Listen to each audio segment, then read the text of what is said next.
Сәлем достар, мен бүгін сіздерге фонарик жеңін модельдеуді көрсететін боламын.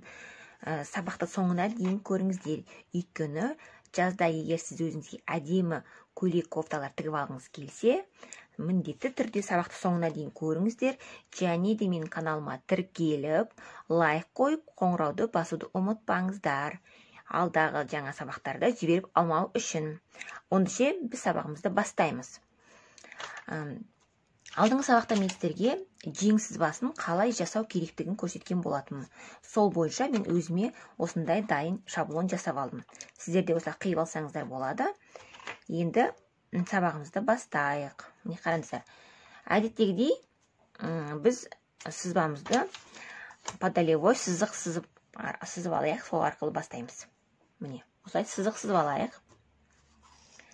Енді мына жерге міне осы жерін сызық сызып алдық. Сіздің мынау шаблоныңызды осы екі аралықта түзулеп сызып аласыздар. Өйткені бізге қазір осының центрін табу керек болады. Міне осылайынан түзу сызық жүргізіп аласыздар. Осылай сызып аламыз. Міне осы сызықтың центрін табасыздар осы жерде. Одан кейін түзу сызық жүргізесіздер. Центрін тауып алғаннан кейін осылай түзу сызасыздар. Міне. Көрдіңіздер ме? Былай сызықтар жүргізесіздер. Енді фонарик жасау үшін мына ортадағы центрдан оң жаққа және сол жаққа 5 см, 6 см-ден алсақ болады. Мен сіздерге үлгі ретінде 5 см-ден алып көрсетейін. Мына центрға қойып аласыздар. Мына жаққа 5, мына жаққа 5. Осылай белгілеп аласыздар. Осы сызықтар арқылы параллельно сызықтар жүргіземіз. Мына осы нүкте арқылы. Көрдіңіздер ме? Мына жерде нүкте қойып алдық қой. Осы арқылы мен ручкамен көрсетейін, сіздер көрнекті болу үшін. Осылай параллельно сызықтар жүргізіп аласыздар. Міне. Осылай және мына жерде де солай. Міне, осылай сызық жүргізіп алдық. Енді қиямыз. Осы сызықтар бойынша қиясыздар. Сызықтың бойымен яғни. Осылай қиясыздар. Осылай кішкене қалтырып қойсаңыздар болады. Сызығымыз түсіп қалмау үшін, шашылып қалмау үшін. Міне осылай.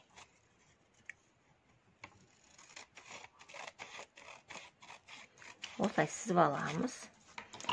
Енді біз мына долевой сызықты сызып алдық қой. Осы сызыққа біздің мына ортаңғы нүктеміз, мына центр. Осылай келу керек. Міне. Осылай қоясыздар. Және сізге қаншалықты ашу керек, соны шешіп аласыздар. Мен мысалға 4 ашайын әзірше. 4 ашайын.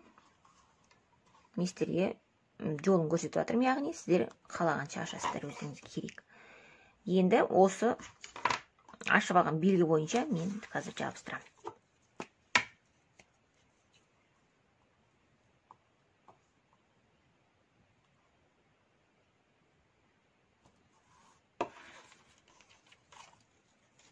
Міне, центрға қойып аласыздар, тура ортасын. Міне, мынау центр бізде. Жаңағы белгілеген өзіміз қалауымыз бойынша белгіледік қой, сол жерге қоясыздар.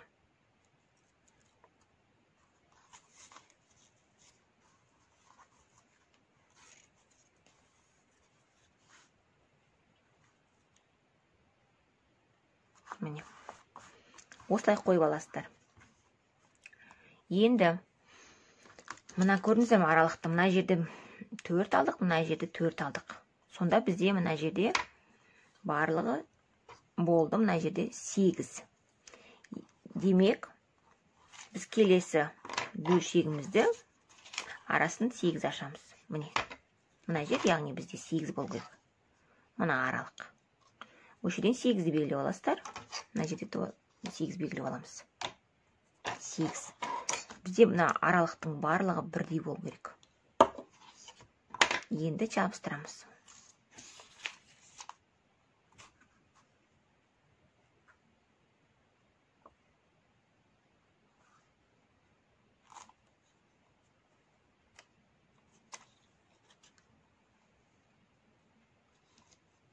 Көрдіңіздер ме? Осылай жабыстырасыздар.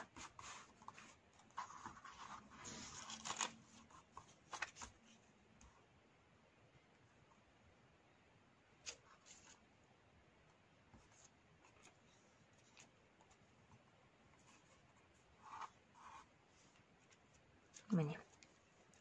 Тура осылай жабыстырамыз.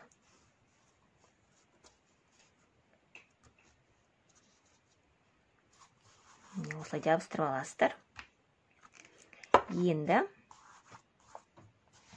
мына аралықтарды осылай тегістеп, домалақ қылдырып сопақшаға осылай сызасыздар. Яғни бұл біздің жеңнің головкасы, бас жағы. Қарамен сызып қояйын, сіздерге көрнекті болу үшін. Міне, мынау біздің головкасы. Мынау центрі. Жаңағы белгілеп алған жеріміз. Түсіндіңіздер ғой, иә? Яғни, біз мына жерден мына центрдан оңға қарай 4 алдық, солға қарай 4 алдық. Сонда бізде общий шықты 8. Мына аралық бізде ашылды 8. Демек, біз оң жаққа да 8 аштық, сол жаққа да 8 аштық. Мына ашылған аралықтар сіздерде бірдей болу керек, міндетті түрде. Енді қараңыздар. Мына жерде, егер сіздің жеңіңіздің ұзын болған қаласаңыз, осылай қалдырасыз. Қысқа жең қаласаңыз, жеңнің ұзындығын, яғни осы жерден аласыздар, иә? Қаншалықты өздеріңізге ұзындық керек, соншалықты аласыздар осы жерден. Енді егерде сіз жеңіңіздің астына манжет салатын болсаңыз, онда манжетті мына жерден алып тастайсыздар. Қаншалықты манжет керек. Мына жерге резинка салсаңыздар да болады. Менің мына мысалы мына жеңімнің мына аралығы кең болғанын қаламай. Мен бұл жерді приталинный жасағым келеді. Маған жеңіме дәл болып тұру үшін. Сондықтан мен білезікті өлшеп алам, яғни низ рукава дейміз ғой. Осы жерде өлшеп аласыздар. Қатты қыспай осылай өлшеп аласыздар. Менде мысалы бұл жер 18. 18-ді өлшеп алдым, енді қараңыздар. Яғни сол 18-ді мен центрдан бастап 2-ге бөлем. Менде 18 ғой, соны 2-ге бөлем. Ол менде 9-9-дан болады. Міне 9. Мына жерде 9 мына жерде. Көрдіңіз ба? Маркермен кейін сізге биік көрнекті болу үшін. Міне. Осылай өлшеп аласыздар. Егерде сіз, тағы да бір рет қайталап, егерде сіз приталинный болғанын қаласаңыз, жеңіңіздің ана жер өзіңізге дәп-дәл болғанын қаласаңыз, егер кең болып тұра берсін десеңіз, осылай қалдырасыз. Содан кейін мына сызықпен мына қолтықтың ұшы бар ғой, осы екі нүктені, осы ұшындағы нүктемен жаңағы белгілеп алған нүктеміздің арасын қосамыз. Осылай қосасыздар, көрдіңіздер ме? Сонда сіздің жеңіңіз приталинный болады. Ол өз қалауларыңыз бойынша әрине. Егер қаласаңыздар, қаламасаңыздар, жаңағындай қалдырасыздар. Осылай жасап аласыздар. Одан кейін мына жерге тігіске қалтырып, мынаны қиып алып тастайсыздар. Міндетті түрінен қиып алып тастайсыздар. Сонда сіздерде осылай оп-оңай тез ғана фонарик жеңі дайын болады. Сіз фонарик жеңімен әдемі көйлек, кофта тігіп алсаңыздар болады. Әртүрлі сырт киімге де, іш киімге де фонарик жеңі өте әдемі көрінеді. Енді қараңыздар, тігіске әдеттегідей 1 сантиметр бересіздер, міне 1 сантиметр. Мына астыңғы жағын мен өзім жаңа айтқандай, манжет жасайсыздар ма, оны өз қалауларыңыз бойынша жасайсыздар. Құрметті көрермендер, мынау бүгінгі біздің сабағымыздағы бұл жең фонарик жеңі болады. Келесі сабақтарда мен сіздерге басқа да жең түрлерін көрсететін боламын. Міндетті түрде каналға тіркелуді ұмытпаңыздар, лайк қойыңыздар және қоңырауды басып қойыңыздар. Жаңа сабақты жіберіп алмау үшін. Назарларыңызға рахмет. Сау болыңыздар.